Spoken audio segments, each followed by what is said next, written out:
Awesome. Thanks, Teresa. Jump right in. So the first thing we're just going to do is throw some introductions in the chat.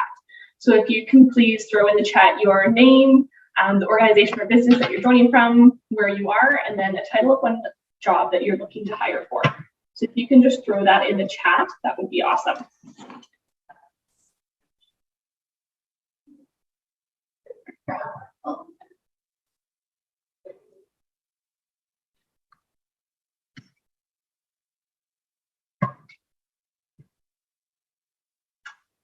Just having trouble getting the chat open.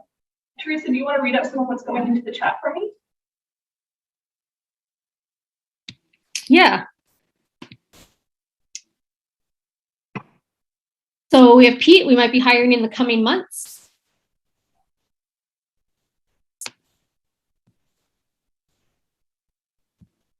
It's all so far. Oh, there we go. Genevieve Verge from Elevation. They're hiring, they have several openings: hairstylist, massage practitioner, nail technician.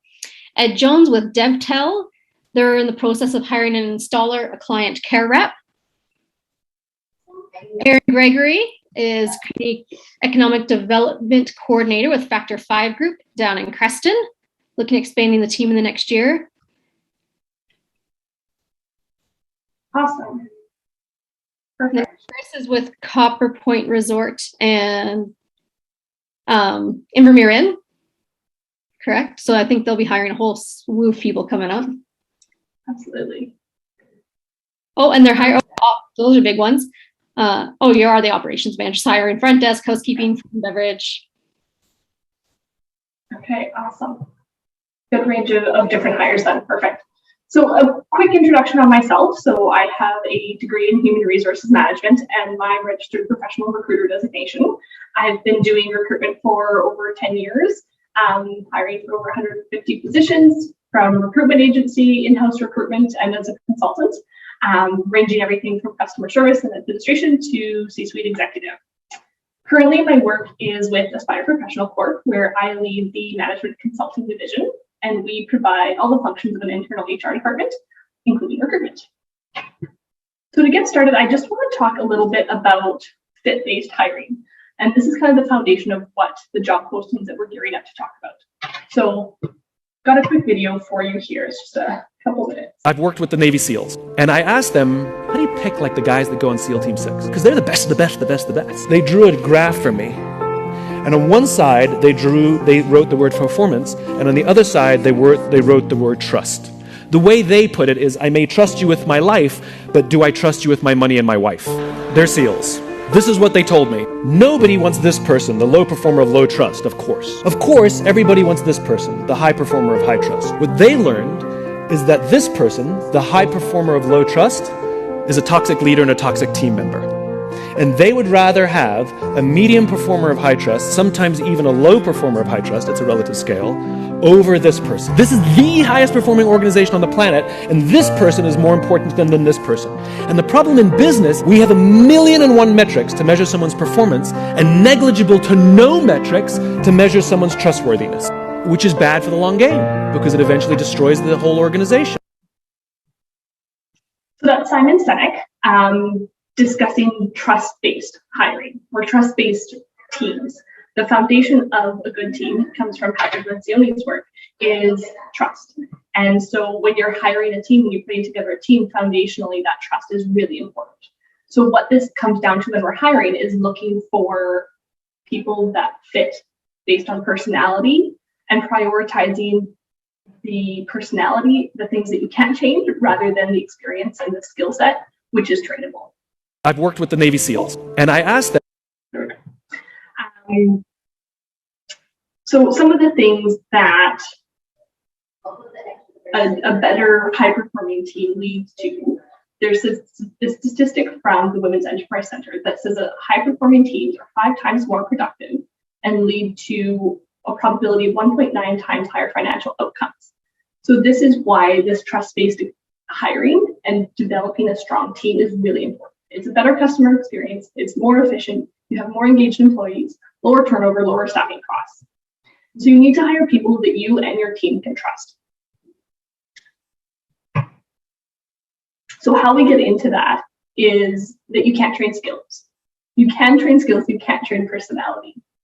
And so knowing your values and culture is really important when you're looking at hiring. You're looking for people that you want to spend time with, that you can develop a strong relationship with. So if you would take a minute here and throw one or two values of your organization in the chat. These are foundational to knowing what you want to hire for. And so what is it that is important in your organization? And this can be things foundational to your culture. And every organization has a culture. Maybe it's a culture by default, maybe it's a culture by design. And that culture is the idea of, this is how we do things here. We value our customers. We value our team. So just take a couple minutes and throw in the chat something that is foundational of value to your organization.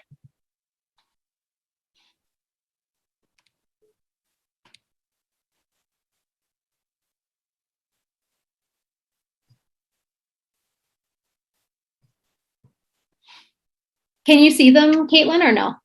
No, I can't. For some reason, I can't get the chat open. Would you mind sharing those? Thanks, Teresa. Yeah, Genevieve says kindness and respect. Ed says client first, over the top client care. We look after each other in our communities. Pat's independent worker, self-starter. Honesty, client focus from Aaron. Awesome. So now we're going to dig into a little bit the job posting side of things. So this is Ernest Shackleton. He was an English adventurer and wanted to explore the Antarctic, and he wanted to be the first to take a team to cross the Antarctic Ocean. He put together a team of 27 men, and they set out in December 1914 to Antarctica, but they never made it. In the southern Atlantic, they were hit with cold weather, and the ship got trapped in the ice. They were stranded for 11 months on the ship before the ice crushed the ship, and they were forced to take their lifeboats in search of land. And they landed on the tiny island of Elephant Island. And then Shackleton took 5 of his men, he left the rest on the island, and took the lifeboats for over 800 miles across the sea to get help for the rest of the team. And what's remarkable about this story is that no one died. And this was not luck. This was because he hired great fits for the job. When you find people that believe in what you believe, that's when success happens. And so how he found his crew was a simple ad in the London Times. His ad did not say what he was looking for. It did not talk about men needed for expedition, 5 years experience, must know how to hoist a mainsail. What the ad said was this: men wanted for a hazardous journey, small wages, bitter cold, long months of complete darkness, constant danger, safe return doubtful, honor and recognition in case of success. And the people that applied were survivors. They were people that expected challenge and expected hardship. To the right person, this ad was really compelling. And to the person that was not interested in this, they didn't apply. A more recent example, something a little bit more relevant to our times perhaps, is this ad that I came across from TrustBased, an organization out of Kelowna. It paints a picture. Imagine an organization filled with highly engaged, passionate leaders who wanted to be the best leaders they can be. Imagine the impact you could have partnering with these leaders to build out their team by managing the newly minted recruitment process, talent management, and performance coaching. What's better, we get to work with some down-to-earth teammates that are also in the business of being employee-focused, employee-empowering, and creating impactful solutions for a growing company. They talk a little bit about what the job does, but they say nothing about years of experience, what education you need to have for the job, but it paints a picture of what it's like to work there. So some of the things that make a compelling, effective posting.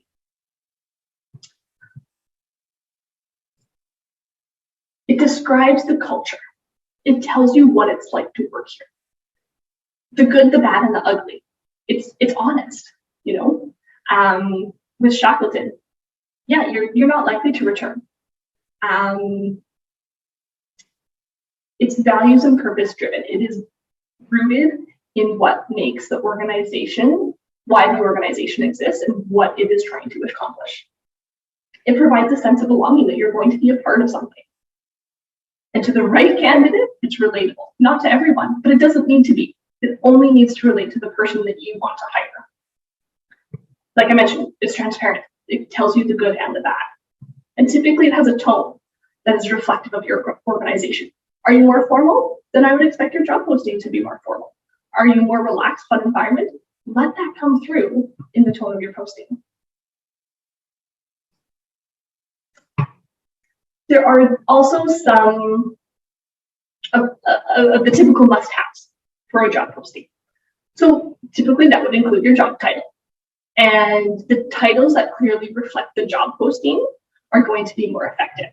I know some organizations tend to get really creative with their job posting titles. That can be misleading sometimes when you're looking for candidates.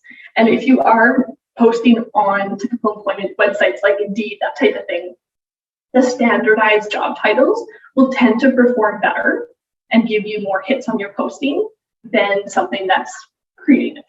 Now, if you want to use those titles internally, you still can. Just because the title you post with doesn't have to be the title that you put on the job offer. That's something that you can explain through the recruitment process of, we've posted it with this because that's more accepted in the job posting world. But this is the title that we use internally. I had a job where we had very specific titles, chair support representative. For most of the world, a chair is something you sit on. For us, a chair was an independent contractor, someone that facilitated our meetings. We never went to the market with those titles because it didn't make sense. No one was searching for a chair representative. In terms of location, this is something that's become more and more important. Is this person required to be on location? Can they work virtually? Is there the opportunity to work from home? Is that hybrid? What does that look like? Ultimately, duties and responsibilities. What is this person going to be doing?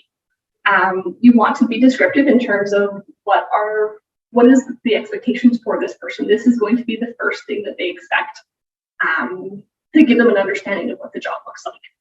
Best practice is also to include an other duties as required. And you can jazz that up if you need to suit your organization. Other duties as required to support our collective success, to support our team members. But that other duties as required can kind of cover the gamut of things later when it comes down the road of, that's not my job. Well, there's other duties as required and this is required. And the experience and education requirements. The likelihood is we're not going to get away from that completely. If you think you can get away with it, totally do. But understanding that there are some jobs that require certain certifications, certain certifications or experience. I would caution though that to not include any qualifiers that you are not absolutely mandatory for you. So, for example, it's fairly common to put, we want a post-secondary degree. But really, if a candidate comes with, a significant amount of experience but no degree, would you still consider them? If it's not absolutely mandatory, I would hesitate to include that. A number of job seekers, and especially women, the statistics show, won't apply unless they meet all of the requirements. And so if it's not mandatory, if it's not mandatory and you include it, you are potentially limiting your candidate pool. Another thing is your perks and benefits. I wouldn't save those as a surprise for later, especially in a job market like today's, where things are becoming increasingly competitive. And it's an employee's market. There's lots of job opportunities and fewer employers. So don't save those as a pleasant surprise for later. Include what the perks and benefits are. And that doesn't, and the perks and benefits don't have to be medical, dental if that's not something that you offer. It can also be, is there flexibility with the hours? Do you pay overtime? Do they get discounts if it's applicable to your organization? Whatever it is that your organization offers as great opportunities to be a part of the organization, include that. Tell them what it's like to work there. Again, it's that painting a picture of what it's like to work there. Another thing is salary. This is kind of a contentious point of whether or not this is something that you should include in a job description, in a job posting. Research shows that including the salary of a position can increase your applicants and can provide you with more relevant applicants, ones that are willing to work for what you're able to pay. Now, the caution there is that you need to be careful with the information that you're publicly sharing, depending on comparable internal compensation. If you're offering this position more than you're paying some people that are already in your organization, that can cause issues that you might not want to deal with. So it can be beneficial to post the salary for the position, but that is something that you need to be cautious of depending on what your internal structure is. If you are looking to post it, it might be worthwhile to do a salary review exercise. I'll pause there for a moment. And is there any questions on sort of that specific job posting, job description side of things? And then the next step is we'll be